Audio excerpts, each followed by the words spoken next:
Kota Babylon dulunya adalah kota yang perkasa karena orang-orangnya penuh dengan ambisi. Namun mereka mengiringinya dengan kesombongan dan pemberontakan terhadap Tuhan. Warganya mulai sombong dan menyamakan dirinya dengan Tuhan. Tuhan pun mau menghukum kota Babylon dan lalu sengaja mengacaukan kota Babylon ini. Tuhan membuat mereka berbicara dengan bahasa yang berbeda-beda, dan Babylon pun pelan-pelan hancur berantakan.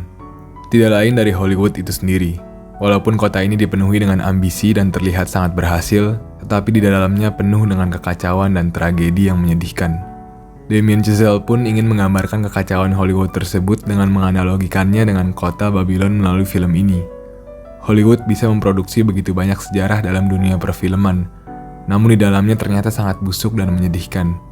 Film ini menyimpan begitu banyak metafora dan referensi-referensi yang kita tidak begitu bisa mengerti. Namun tenang aja, Bang Sotoy akan mencoba menguliti hal-hal tersebut. Tanpa banyak basa-basi, let's get to it.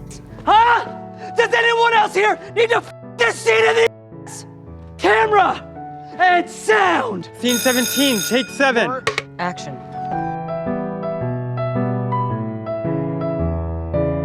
Film ini mengambil latar waktu pada tahun 1920-an di mana sedang terjadi transisi dalam industri perfilman dari silent movie menjadi talking movie.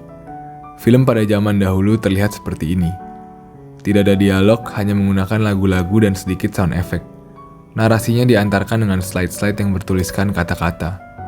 Talking movies adalah salah satu inovasi baru yang mengevolusikan industri perfilman. Filmnya pun mengambil 3 tokoh utama. Pertama ada Jack Conrad, sang aktor superstar yang sudah sukses selama dalam dunia perfilman ini.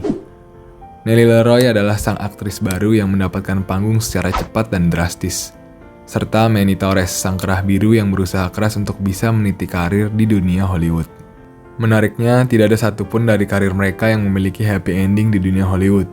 Jack yang pada akhirnya bunuh diri karena depresi akan karirnya yang sudah berakhir di era talking movies.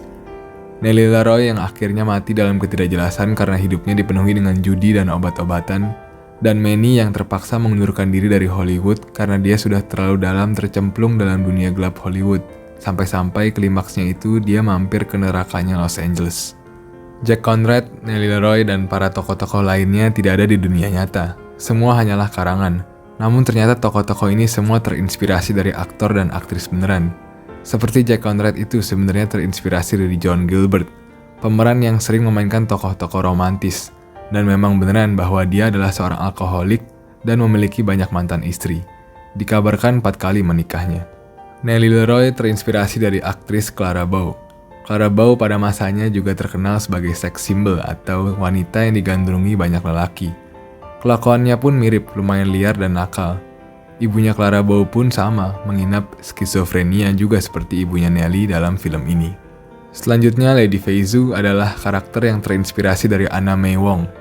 Anna adalah aktris Asia pertama yang menjadi pionir di dunia Hollywood. Orang tua Anna May Wong pun memiliki bisnis laundry juga seperti Lady Fei Zhu pada film Babylon ini. Dan juga ada Sydney Palmer, yang sebenarnya bisa dibilang terinspirasi dari Louis Armstrong.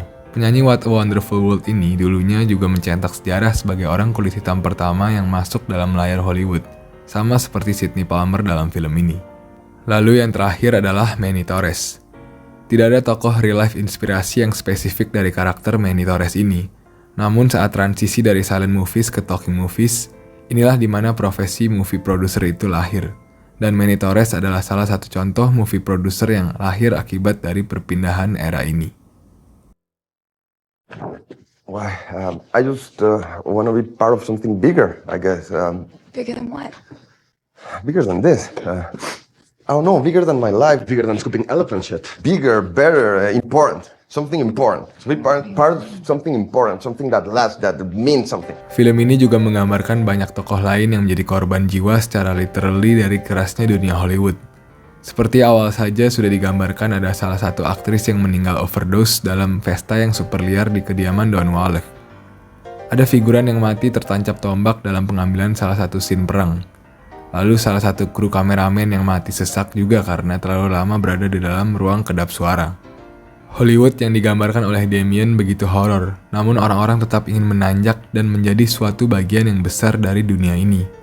Inilah juga yang ingin dimetaforakan dari scene awal pawang gajah yang rela bermandikan kotoran demi bisa membawa gajah tersebut menjadi alat atraksi di pesta liar rumah Don Wallach. Untuk bisa mencapai keindahan dengan standar Hollywood, di dalamnya terdapat pengorbanan berdarah secara harafiah. Orang rela memberikan apapun demi bisa menjadi bagian dari Hollywood. Ada satu scene yang menurut gue sangat nyentrik, yaitu scene di mana Nelly mau membuktikan dirinya bahwa dia bisa menaklukkan ular. Di saat Ellie berhasil menangkap ular tersebut, lehernya tiba-tiba digigit dan kekacauan pun terjadi. Yang menariknya, Jack Conrad hanya terdiam memandangi kekacauan yang ada. Mimik wajahnya pun tidak panik, melainkan tersenyum, tetapi lalu diikuti dengan wajah kesedihan. Scene ini sebenarnya ingin menggambarkan keadaan Hollywood yang terlihat bagus di luar, namun menyedihkan di dalamnya. Jack melihat bahwa scene sehoror ini bisa menjadi sangat indah jika ini adalah film. Namun dia sadar bahwa ini adalah kenyataan, dan kenyataannya di belakang layar sangatlah menyedihkan.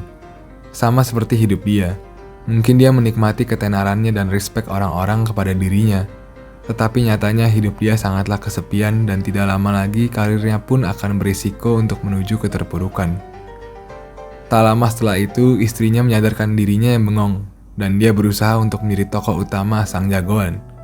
Secara ironis, dia pun tertabrak mobil, karena pada dunia nyata, Jack bukanlah jagoan, hanya manusia biasa yang diselimuti oleh kesepian. Pressure dari kerasnya dunia Hollywood memakan banyak korban. Jack yang telah kehilangan kekuatan bintangnya, Nelly yang kehilangan kilaunya, dan Manny yang kehilangan jiwanya. Para pejuang-pejuang Hollywood pun memiliki caranya masing-masing untuk menghadapi pressure tersebut. Ada yang tidak kuat seperti Jack dan akhirnya bunuh diri. Ada yang lari ke obat-obatan seperti Nelly. Dan ada juga yang terpaksa cabut seperti Manny. Tetapi ada juga yang muak dan mundur dari panasnya dunia Hollywood seperti Lady Feizu yang akhirnya mau mencoba karir di Eropa, dan juga Sydney Palmer yang memutuskan untuk jadi artis jazz di kafe-kafe kecil lagi.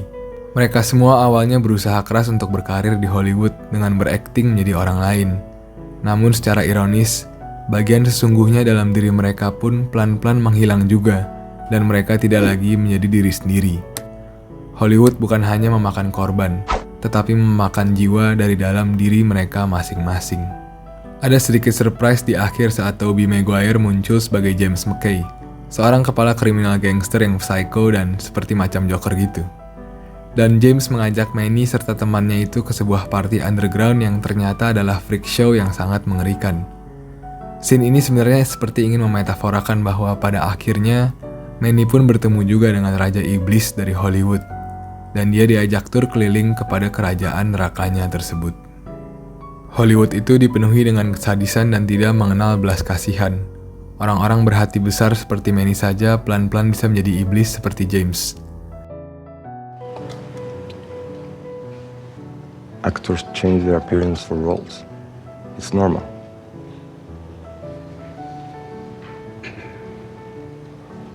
Scene seperti ini ingin mengingatkan kita bahwa film ini adalah film horor.